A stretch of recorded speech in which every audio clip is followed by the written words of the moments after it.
One of the craziest, most ambitious, and sinister storylines of the X-Men involves the Age of Apocalypse, an alternate reality where Apocalypse has taken over America and rules with a genocidal iron fist. While many mutants follow his command, others put up a resistance under the leadership of Magneto. We have 4 tales from the Age of Apocalypse that act as excellent appetizers if you intend to read the Age of Apocalypse next. So let's dive right in, but not before you tap on that subscribe button and bell icon so you can always stay updated. Now, let's begin.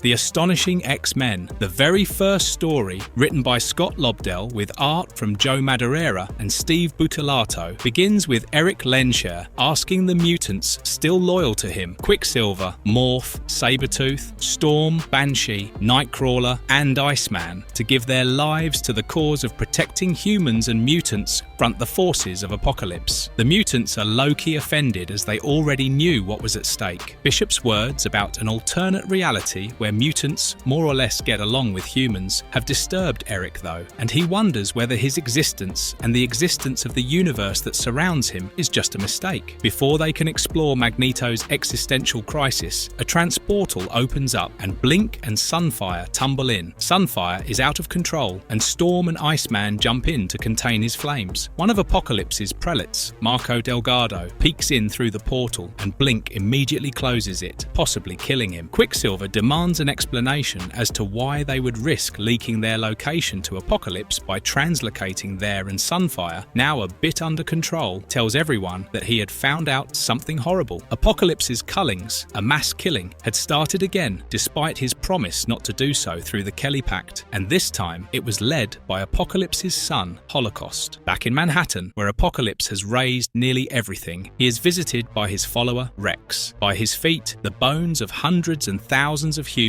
lie, and Apocalypse says that he finds their aroma soothing. Rex assures him that as they close the portal on Delgado, they are now closer to finding where the X-Men are. The X-Men are actually in Westchester County, in a mansion that once belonged to Charles Xavier. Rogue talks to Sunfire, who tells her that he will do everything in his power to stop a massacre, as he has seen his country get decimated from a Holocaust, and he would do anything to not see such horror again. Gambit gatecrashes their little meet as he tells them sarcastically that he is excited to hear it, and once they stop the cullings, they should just overthrow Apocalypse, even though it would free up much of their afternoon. Blink isn't too excited to see him, but Rogue excuses herself and walks to the balcony with him. Gambit wanted to wish her a goodbye, knowing that his mission to find the Macron crystal would most likely kill him. He asks her for a goodbye kiss, and though reluctant by her words, Rogue inches her lips closer to his. A loud "Mama!" interrupts the kiss though, and Rogue turns to see Blink holding her son Charles. She tells Rogue that her husband, Magneto, was busy prepping the others for the Sentinel evac, and she should keep an eye on her son, subtly reminding her not to go back to the Cajun jerk. After exchanging some snarky quips with Blink, Remy sets out on his suicidal mission. On the topmost floor, Magneto wonders if that is where Charles Xavier looked up to the stars as a child and decided to change the world for the better, as he remembers his dead friend. Nightcrawler arrives to express his doubts about Bishop. He thinks Bishop's words are meant to push Magneto away from his mission, but Magneto asks him whether Nightcrawler trusts him. When he says yes, he assures him that he intends to keep the promise he made to his best friend Charles in his final moments as he saved Magneto from Legion, a promise to make the world a better place and perhaps being back Charles Xavier, even if it means sacrificing everybody in their world. Rogue prepares to leave for Manhattan with Banshee, Blink, and Sunfire to stop the culling. Quicksilver tries to stop them in vain when Magneto arrives to tell them that he too will join them. He asks Quicksilver to look after the X-Men in his absence, reminding them about their goals, about the importance of sacrifice, and above all, to always floss. Quicksilver is taken aback by the last word, and that's when Morph reveals himself and kisses Quicksilver with 2 gigantic lips. In that brief reprieve, everyone laughs before they are reminded of what is to follow. Rogue reveals that she doesn't want to say goodbye to Magneto, as it would mean that she will never see him again. She tells Quicksilver that they'll be back and leave on the shuttle. Bishop wonders why they are risking their lives doing something impossible. Quicksilver shuts him up by saying that even though their universe was wrong, it is theirs nonetheless, and they would all fight for it.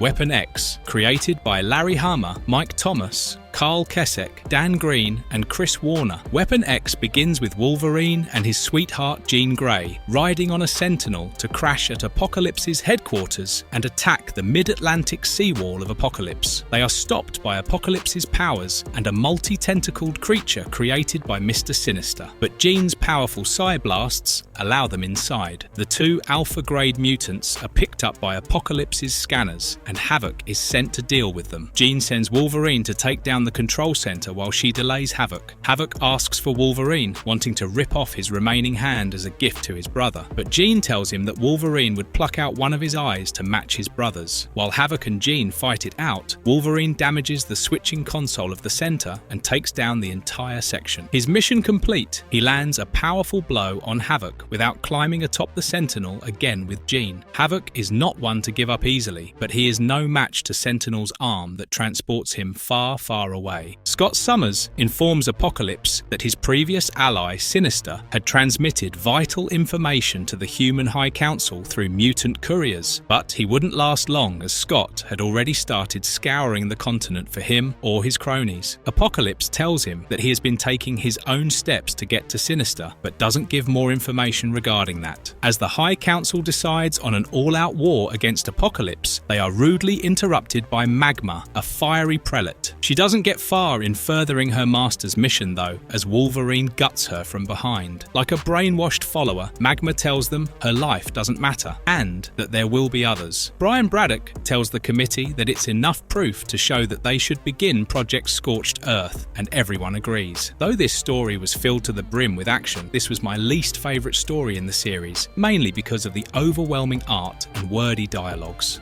Factor X. From the creativity of John Francis Moore, Steve Epting, and Al Milgrom, we have Factor X. The story begins by showing the brutality of Apocalypse's regime. Mutants Artemis, Pyro, Dominic, and Phantasmia escape the breeding pens, where they were held captive for not accepting Apocalypse's offer of serving him, and are brutally hunted down by Apocalypse's followers. Sinister watches from a safe distance, watching in admiration the pragmatic and efficient leader of his elite mutant force, Scott Summers, his unrestrained brother Alex, the child of light with a heart of darkness, Jean-Paul Beaubier, aka North Star, and his equally corrupt sister, Jeanne-Marie Beaubier. Scott tries to reason with Artemis, but Alex shoots her dead and blames his brother of going soft. Sinster, having had enough of Apocalypse's bloodlust and wanting to concentrate on his genetic engineering, decides to desert his children, so to speak, and stop Apocalypse. In the breeding pens, where humans and mutants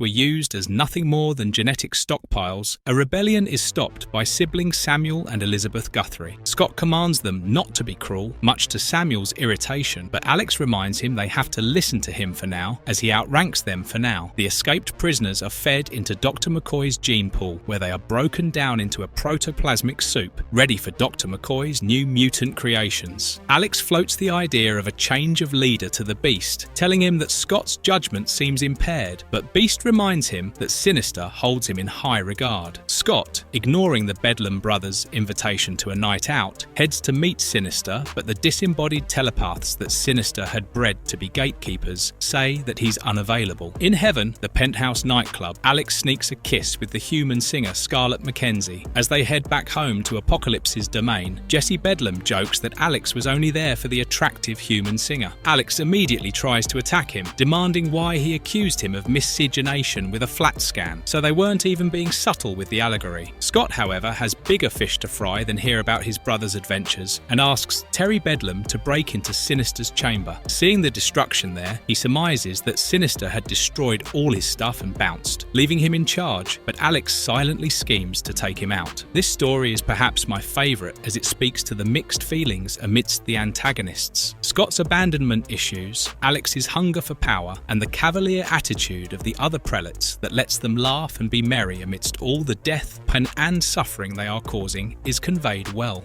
The Amazing X-Men. Last but not least, we have The Amazing X-Men by Fabian Nicieza, Andy Kubert, and Matt Ryan. Americans leave for Eurasia in groups to avoid being held captive in Apocalypse's breeding pens and work camps. Copycat talks to one of the children in the group and wonders how a child could harbour so much innocence and pain in their eyes. She conveys what she saw and heard to her superiors, who laugh at the stupidity of humans in trying to stop Lord Apocalypse's quest towards genetic purity.